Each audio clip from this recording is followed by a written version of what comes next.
ಸಿಂಹರಾಶಿ ವಿಚಾರ ತೆಗೆದುಕೊಂಡಿದ್ದಾದಲ್ಲಿ ರಾಶಿಯಲ್ಲಿರತಕ್ಕಂಥ ಕೇತು, ಅಷ್ಟಮದಲ್ಲಿರತಕ್ಕಂಥ ಶನಿ, 7ನೇ ಮೇಲಿರತಕ್ಕಂಥ ರಾಹು ಮತ್ತು 11, 12ನೇ ಮೇಲೆ ಸಂಚಾರ ಮಾಡ್ತಾ ಇರತಕ್ಕಂಥ ಗುರು, ಇದು ನಿಮ್ಮ ಗ್ರಹಗತಿಗಳಾಗಿರುತ್ತೆ. ಸೊ ಮುಖ್ಯವಾಗಿ ಅಷ್ಟಮ ಶನಿ ಎಫೆಕ್ಟ್ ಅನ್ನೋದು ನಿಮಗೆ ಇದ್ದೇ ಇರುತ್ತೆ.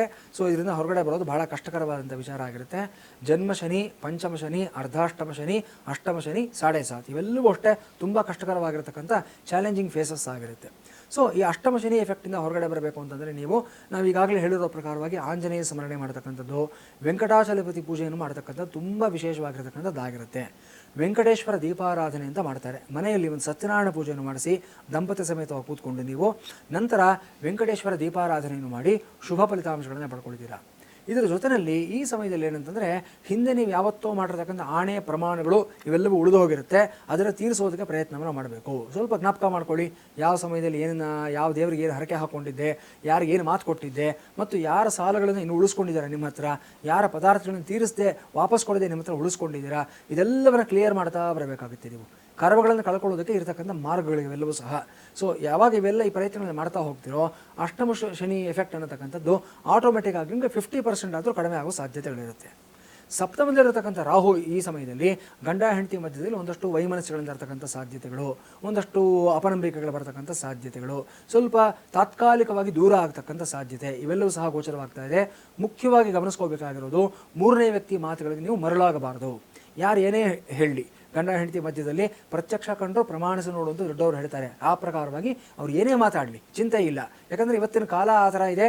ಸೊ ನೀವು ಯಾವುದನ್ನು ಸಹ ಏಕಾಏಕಿ ನಿರ್ಧಾರ ತೆಗೆದುಕೊಳ್ಳತಕ್ಕಂಥದ್ದು ತಪ್ಪಾಗುತ್ತೆ. ನೀವು ನಂಬಿ ನಿಮ್ಮ ಜೀವನ ಸಂಗಾತಿಯಾಗಿ ಆಯ್ಕೆ ಮಾಡ್ಕೊಂಡಿರತಕ್ಕಂಥ ವ್ಯಕ್ತಿ, ಅವ್ರ ಮೇಲೆ ಎಲ್ಲರಿಗಿಂತ ಹೆಚ್ಚಿನ ವಿಶ್ವಾಸ ನಂಬಿಕೆ ನೀವು ಇಟ್ಕೋಬೇಕಾಗತ್ತೆ. ಸೊ ಏನೇ ಸಮಸ್ಯೆಗಳು ಬಂದರೂ ಸಹ ಕೂತು ಬಗೆಹರಿಸ್ಕೊಳ್ಳೋದಕ್ಕೆ ಪ್ರಯತ್ನ ಮಾಡಿ. ಒಂದು ವೇಳೆ ಸಪರೇಟೆಡ್ ಕಪಲ್ ಯಾರಾದರೂ ಇದ್ದಾದ ಪಕ್ಷದಲ್ಲಿ ಆದಷ್ಟು ನೀವು ಅದನ್ನು ಸರಿ ಮಾಡ್ಕೊಳ್ಳೋದಕ್ಕೆ ಪ್ರಯತ್ನ ಮಾಡಿ. ಈ ಸಮಯದಲ್ಲಿ ನಿಮ್ಮಿಬ್ಬರ ಮಧ್ಯದಲ್ಲಿರತಕ್ಕಂಥ ಒಂದು ಡಿಫರೆನ್ಸಸ್ನ ಇನ್ನಷ್ಟು ಜಾಸ್ತಿ ಮಾಡೋದಕ್ಕೆ ಒಂದಷ್ಟು ವ್ಯಕ್ತಿಗಳು ಬರ್ತಾರೆ. ಸೊ ಡೈವರ್ಸ್ವರೆಗೂ ತೆಗೆದುಕೊಂಡು ಹೋಗೋದಕ್ಕೆ ಹೋಗಬೇಡಿ. ನಮ್ಮ ಸಜೆಷನ್ ಇದಾಗಿರುತ್ತೆ. ಯಾಕಂದರೆ ಸನಾತನ ಧರ್ಮದಲ್ಲಿ ವಿಚ್ಛೇದನ ಅನ್ನತಕ್ಕಂಥ ಕಾನ್ಸೆಪ್ಟ್ ಇಲ್ಲ. ಇವತ್ತು ಎಷ್ಟೋ ಸಂಬಂಧಗಳು ಇರಲಿ, ನಮ್ಗೆ ಅರ್ಥ ಆಗುತ್ತೆ. ಕೆಲವು ಬದುಕಕ್ಕಾಗದೇ ಇರತಕ್ಕಂಥ ತುಂಬ ಉಸಿರು ಕಟ್ಟಿದ ಸಂಬಂಧಗಳು ಇರುತ್ತೆ. ಅಂತಹ ಸಂದರ್ಭದಲ್ಲಿ ಹೊರಗಡೆ ಬರೀ ನಾವು ಹೇಳ್ತೀವಿ. ಆದರೆ ಸಣ್ಣ ಸಣ್ಣ ವೈಮನಸ್ಸುಗಳು, ಸಣ್ಣ ಸಣ್ಣ ಘರ್ಷಣೆಗಳಿಗೆನ್ನ ನೀವು ವಿಕೋಪಕ್ಕೆ ತೆಗೆದುಕೊಂಡು ಹೋಗ್ತಕ್ಕಂಥದ್ದು ಖಂಡಿತ ಒಳ್ಳೆಯದಲ್ಲ. ಸೊ ಅಲ್ಲಲ್ಲಿಗೆ ಸರಿ ಮಾಡ್ಕೊಳ್ಳೋದಕ್ಕೆ ಪ್ರಯತ್ನವನ್ನು ಮಾಡಬೇಕು. ರಾಶಿಯಲ್ಲಿರತಕ್ಕಂಥ ಕೇತು ನಿಮಗೆ ನಿರಾಸಕ್ತಿಯನ್ನು ಸಹ ಕೊಡ್ತಾನೆ. ಕೆಲಸಗಳಲ್ಲಿ ಒಂದು ರೀತಿಯಾದಂಥ ಒಂದು ಮಾಡಬೇಕೋ ಬೇಡವೋ ಅನ್ನತಕ್ಕಂಥ ಒಂದು ರೀತಿಯ ಮನೋಭಾವ ಇವೆಲ್ಲವೂ ಜಾಸ್ತಿ ಆಗ್ತಕ್ಕಂಥದ್ದು. ಕೆಲವರು ಸ್ವಲ್ಪ ಏನೋ ಒಂದು ಹೊಸ ಅನ್ವೇಷಣೆಯನ್ನು ಮಾಡೋದಕ್ಕೆ ಹೋಗ್ತಕ್ಕಂಥ ಸಾಧ್ಯತೆಗಳು ಸಹ ಇರುತ್ತೆ. ಕೇತು ನಿಮಗೆ ಯಾವ ರೀತಿ ನೀವು ಅನುಕೂಲ ಆಗುತ್ತೆ ಅನ್ನೋದಾದರೆ, ಈ ಮಹಾಗಣಪತಿಯ ಒಂದು ಸ್ತ್ರೀ ಸ್ವರೂಪ ಇರುತ್ತೆ, ವಾಂಛಾಕಲ್ಪಲತಾ ದೇವಿ ಅಂತ ಹೇಳ್ತೀವಿ. ಆ ಸ್ವರೂಪದಲ್ಲಿರತಕ್ಕಂಥ ಒಂದು ದೇವಸ್ಥಾನಕ್ಕೆ ನೀವು ಹೋಗಿ ಅಲ್ಲಿ ಪೂಜೆಯನ್ನು ಮಾಡ್ಕೊಂಡು ಬಂದಿದ್ದಾದಲ್ಲಿ ಕೇತು ನಿಮಗೆ ಪಾಸಿಟಿವ್ ಆಗಿ ಬದಲಾವಣೆ ಆಗ್ತಕ್ಕಂಥ ಸಾಧ್ಯತೆಗಳಿರುತ್ತೆ. ಇಲ್ಲದೆ ಹೋದ ಪಕ್ಷದಲ್ಲಿ ಈ ಕುಂಭಕೋಣಂ ಕ್ಷೇತ್ರದಲ್ಲಿರತಕ್ಕಂಥ ನವಗ್ರಹ ಕ್ಷೇತ್ರ ಅಂತ ಹೇಳ್ತೀವಿ.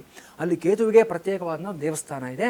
ದೂರ ಆದರೂ ಪರವಾಗಿಲ್ಲ, ಕಷ್ಟ ಆದರೂ ಚಿಂತೆ ಇಲ್ಲ. ಒಂದು ಸಲ ಅಲ್ಲಿ ಹೋಗ್ಬಿಟ್ಟು ಕೇತುವಿನ ಆರಾಧನೆಯನ್ನು ಮಾಡ್ಕೊಂಡು ಬನ್ನಿ, ಖಂಡಿತವಾಗ್ಲೂ ಒಳ್ಳೆಯ ಫಲಿತಾಂಶವನ್ನು